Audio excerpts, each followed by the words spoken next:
नमस्कार, जोहार। झारखंड का एकमात्र सरकारी न्यूज चैनल क्लीन न्यूज में आपका स्वागत है।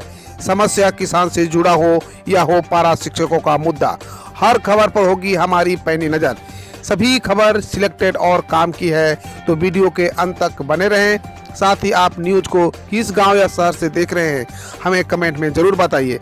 आज का लाइक हम 100 रखते हैं, उम्मीद है कि आप इसे पूरा करेंगे। और रोजाना पंचायत चुनाव का अपडेट पाने के लिए चैनल को सब्सक्राइब कर बेल आइकन को प्रेस करें। तो चलिए जानते हैं आज का मुख्य समाचार।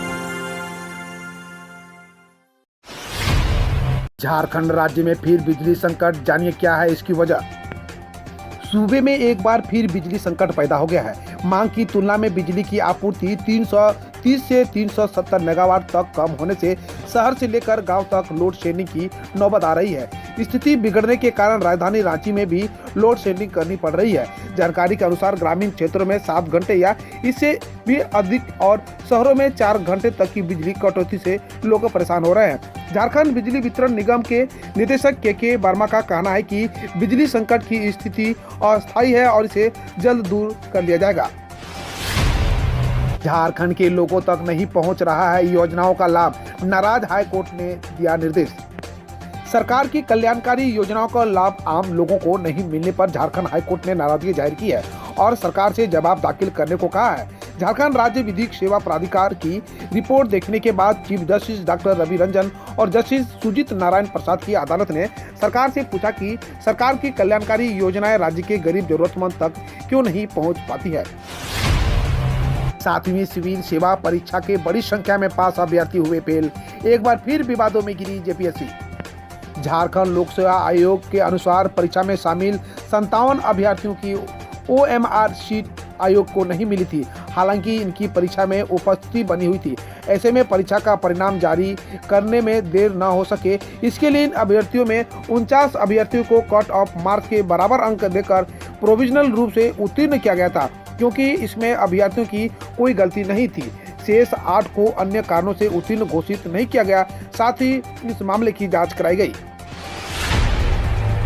झारखंड में ओमिक्रॉन का संदिग्ध मरीज मिला, केरल से आई महिला की रिपोर्ट पॉजिटिव, रिम्स में भर्ती, जीनोम सीक्वेंसिंग के लिए भेजा जाएगा सैंपल। कोरोना वायरस के नए वेरिएंट ओमिक्रॉन को लेकर चौतरफा डर के बीच रिम्स में एक संदिग्ध मरीज को भर्ती कराया गया है। रविवार दोपहर करीब 12:30 बजे कोरोना पॉजिटिव महिला को न्यू ट्रामा सेंटर में एडमिट किया गया। महिला केरल से आई है। फिलहाल वह रांची के गोंदली पोखर में रह रही थी। महिला की उम्र करीब 50 वर्ष है। कोरोना के वेरिएंट का पता लगाने के लिए डॉक्टरों ने महिला के सैंपल को जीनोम सीक्वेंसिंग के लिए भेजने की सिफारिश की है। इस पर अंतिम फैसला रिम्स प्रबंधन को लेना है। इसके पहले भी अस्पताल में 2 संदिग्ध मरीजों को भर्ती किया गया था। अब तक संदिग्ध मरीजों की संख्या 3 हो गई है। शहीद दिवस के भव्य आयोजन की तैयारी जोरों पर, 16 करोड़ से विकसित होगा खरसवां शहीद पार्क। झारखंड के सरायकेला खरसवां जिले के खरसवां से विधायक दशरथ गागराई एवं उपायुक्त अरवा राजकमल ने शहीद दिवस को लेकर खरसवां शहीद पार्क की साफ सफाई का जायजा लिया।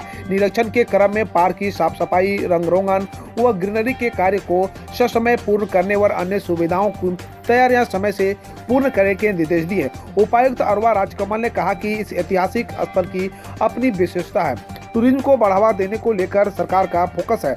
शहीद पार्क को विकसित करने के लिए जिला प्रशासन करीब 16 करोड़ रुपए की योजना का प्रस्ताव तैयार कर रहा है।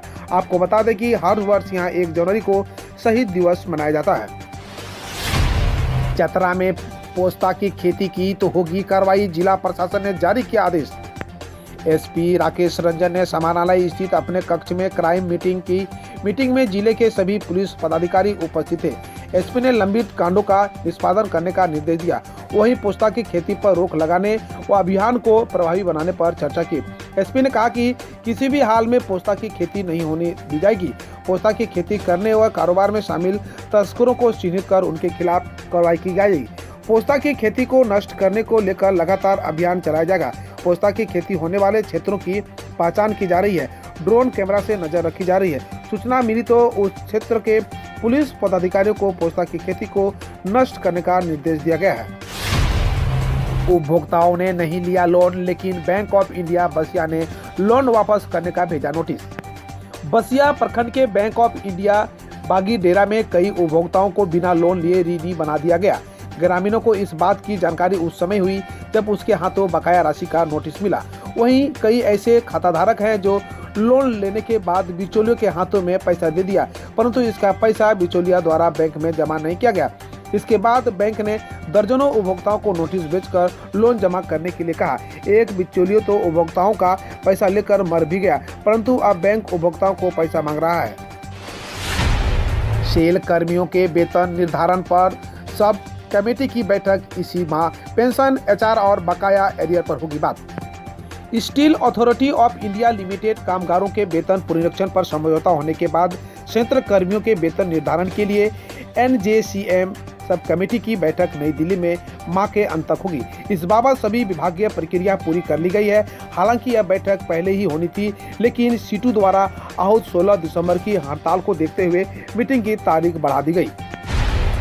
1 मिनट 58 सेकेंड के हनुमान चालीसा का पाठ 16 साल की बच्ची ने बनाया वर्ल्ड रिकॉर्ड। झारखंड के गुमला शहर की नन्ही बच्ची आरोही ने 1 मिनट 58 सेकेंड में हनुमान चालीसा का पाठ पूरा कर वर्ल्ड बुक ऑफ रिकॉर्ड में अपना नाम दर्ज कर विश्व कीर्तिमान हासिल किया है। गुमला जिला की नन्ही बच्ची ने काफी छोटी उम्र में पूरे विश्व स्तर पर अपनी पहचान बनाई।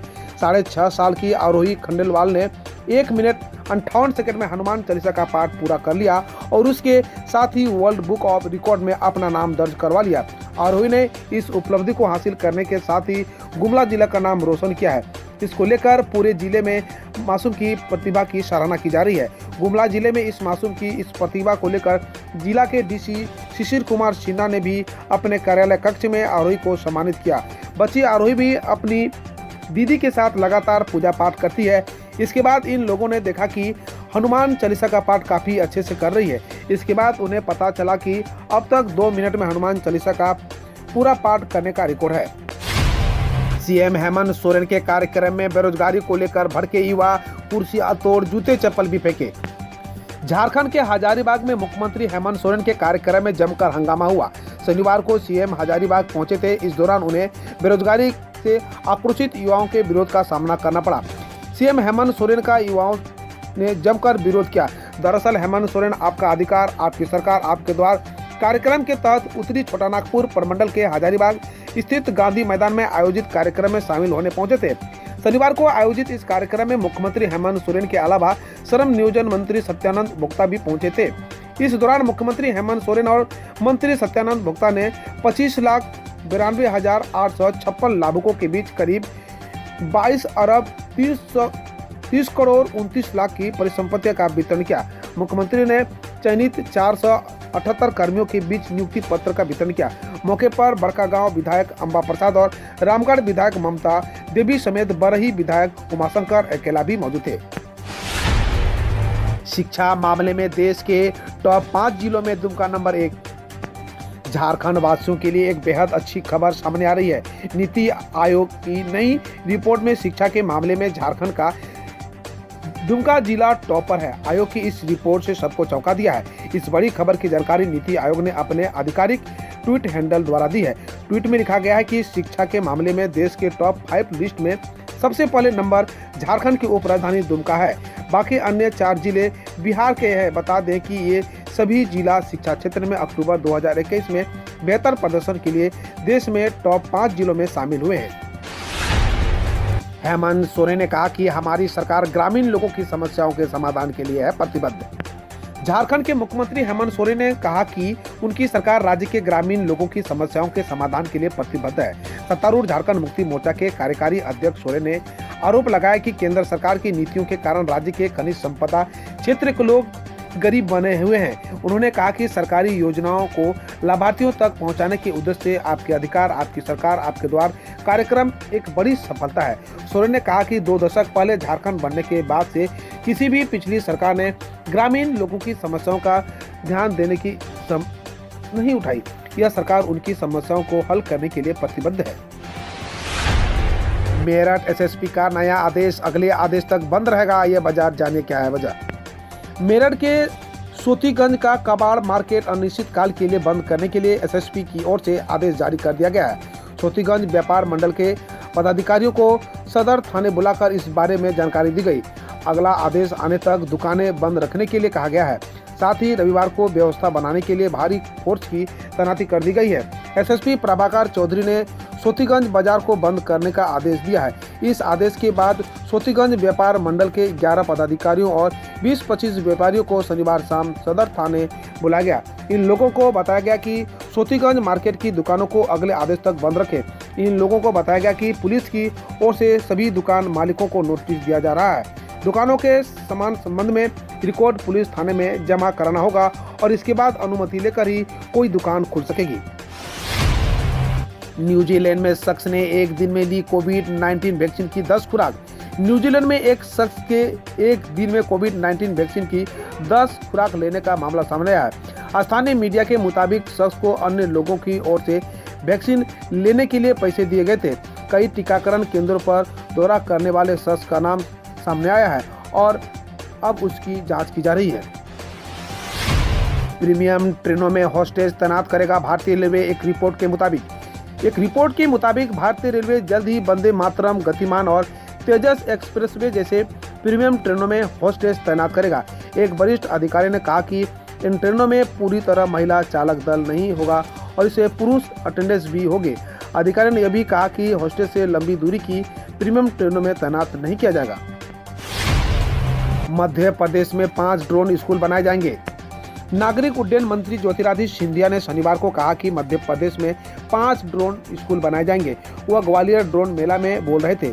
इसमें ड्रोन निर्माताओं, सेवा प्रदाताओं और विभिन्न अन्य पक्षकारों ने भाग लिया। नागरिक उड्डयन मंत्रालय, मध्य प्रदेश सरकार और फिक्की ने संयुक्त रूप से इस मेले का आयोजन किया।